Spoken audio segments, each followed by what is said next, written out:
एलारिया का राज्य एक अद्भुत जगह है जहां चांदी की नदियां बहती हैं और पुल हवा में तैरते हैं। यहाँ छोटे छोटे सितारे कभी कभी बगीचों में गिर जाते हैं। इस राज्य में दो युवक, ओरियन और रोवन, बड़े हुए, जिन्हें लगता था कि उनके बीच कुछ भी समान नहीं है। ओरियन एक चमकदार महल में रहता था जहां संगीत, सेवक और जादुई खजाने थे। वहीं रोवन बेलविन गांव में अपनी मां के। ओरियन का जीवन महल की चकाचौंध में बीतता था जहां उसके पिता लॉर्ड कैसियन राज्य के सबसे अमीर संरक्षक थे। ओरियन को सब कुछ मिला था सिवाय धैर्य के। दूसरी ओर रोवन बेलविन गांव में घड़ियां ठीक करता, पार्सल ले जाता और काम की तलाश में घूमता था। उसकी मां मीरा की दयालुता पूरे गांव में प्रसिद्ध थी। उनका घर छोटा था लेकिन उसमें प्यार और अपनापन था। ओरियन की मुलाकात एलारा मून से हुई, जो बहादुर लड़की थी और अपने छोटे भाइयों की देखभाल करती थी। वह अपनी दादी के साथ जड़ीबूटियों की दुकान चलाती थी। वहीं रोवन को एलारा की दोस्त लियोरा से प्रेम हो गया, जिसकी हंसी उदासी को भी दूर कर देती थी। दोनों की प्रेम कहानी आसान नहीं थी क्योंकि राज्य में पुराने रहस्य सुंदर चीजों के नीचे छुपे रहते थे। ओरियन और रोवन की पहली मुलाकात बेलविन के क्रिस्टल फाउंटेन के पास हुई। एक जादुई गाड़ी के कारण गलतफहमी हुई और दोनों में झगड़ा हो गया। ओरियन ने रोवन को अभिमानी गांव का लड़का समझा, जबकि रोवन ने ओरियन को बिगड़ा हुआ राजकुमार माना। उनकी प्रतिस्पर्धा तब और बढ़ गई जब रोवन को मूनस्टोन ट्रेडिंग हाउस में काम मिला, जो ओरियन के पिता का था। ओरियन ने रोवन को कठिन काम देकर उसे असफल करने की कोशिश की, लेकिन रोवन ने हर समस्या को धैर्य से हल किया।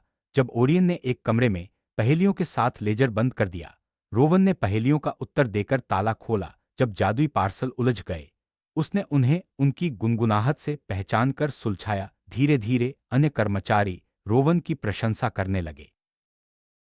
एक सर्दी की शाम लॉर्ड कैसियन ने ओरियन को महल के सबसे पुराने टावर में बुलाया। वहां एक चांदी की संदूक और ढंकी हुई तस्वीरें थीं। कैसियन ने ओरियन को बताया कि उसने कभी मीरा हार्ट से प्रेम किया था और परिस्थितियों के कारण उसे छोड़ दिया। रोवन उनका बेटा था और ओरियन का सौतेला भाई। ओरियन को झटका लगा, लेकिन उसने परिवार की विरासत को सही तरीके से बांटने का वादा।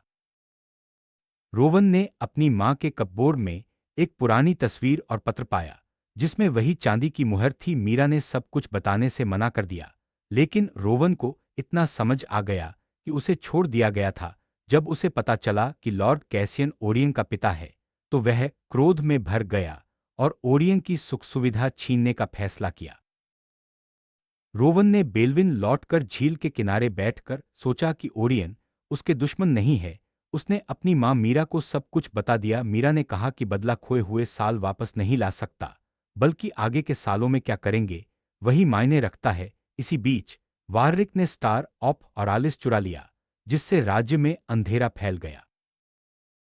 भाइयों ने मिलकर वाररिक का पीछा किया और जंगल में उसका ठिकाना खोजा। वहां स्टार ऑफ ऑरालिस पत्थर की वेदी पर तैर रहा था। वाररिक ने रोवन को शुरू से ही इस्तेमाल किया था। उसने भाइयों को लड़ाने की कोशिश की, लेकिन ओरियन और रोवन ने मिलकर अंधेरे जीवों से लड़ाई की। सूरज की पहली किरण के साथ अंधेरा गायब हो गया, लेकिन वाररिक क्रिस्टल का टुकड़ा लेकर भाग गया।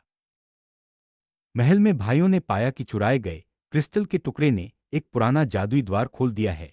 यह द्वार दादा अलारिक की तस्वीर के पीछे था। अंदर एक कक्ष था जिसमें नक्शे, पत्र और जादुई रिकॉर्ड थे। भाइयों को पता चला कि अलारिक को वाररिक के पिता ने मार दिया था। अंतिम पत्र में चेतावनी थी कि स्टार ऑफ ऑरालिस तभी बहाल होगा जब परिवार के दो सदस्य बिना लालच या घृणा के। भाइयों ने ऑब्जर्वेटरी ऑफ डॉन में वाररिक का सामना किया, जहां उसने स्टार ऑफ ऑरालिस को विशाल दूरबीन में रखा था। वाररिक को लगा कि वह राज्य की सारी जादुई चीजों पर नियंत्रण पा लेगा, लेकिन मशीन ने बादलों को फाड़ना शुरू कर दिया। ओरियन और रोवन ने साथ मिलकर क्रिस्टल के पास परिवार की मुहर रखी। उनकी ईमानदारी से स्टार ने प्रतिक्रिया दी और अंधेरा गायब हो गया। को महल में आमंत्रित किया गया, लेकिन वह अपने पुराने कपड़े और थैली के साथ आई। लॉर्ड कैसियन ने माफी मांगी और अपनी गलतियों की जिम्मेदारी ली। मीरा ने कहा कि क्षमा तभी संभव है जब लोग बदलने को तैयार हों। लेडी सेराफीन ने मीरा का स्वागत किया और ओरियन ने रोवन के साथ खड़ा होकर विरासत को सही तरीके से बांटा। रोवन ने अपने हिस्से से बेलविन में स्कूल और ही ओरियन ने ट्रेडिंग हाउस में लोगों के साथ मिलकर काम करना शुरू किया।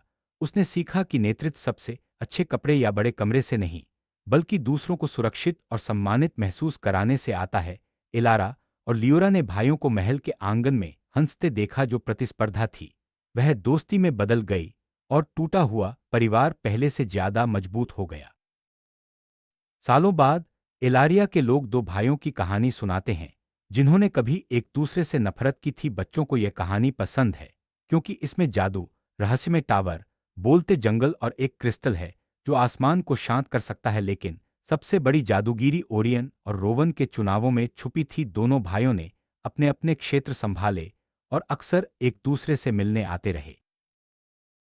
एक वसंत सुबह दो छोटे सितारे महल के बगीचे में गिरे। एक चांदी का और दूसरा सोने का। राज्य के कहानीकारों ने कहा कि वे ओरियन और रोवन का प्रतीक हैं, रंग और आकार में अलग लेकिन साथ में सबसे चमकीले। एलारिया ने सीखा कि परिवार को गुस्सा, रहस्य और पुरानी गलतियां अलग कर सकती हैं, लेकिन प्यार वहां पुल बना सकता है जहां पहले कड़वाहट थी। क्षमा अतीत को नहीं बदलती।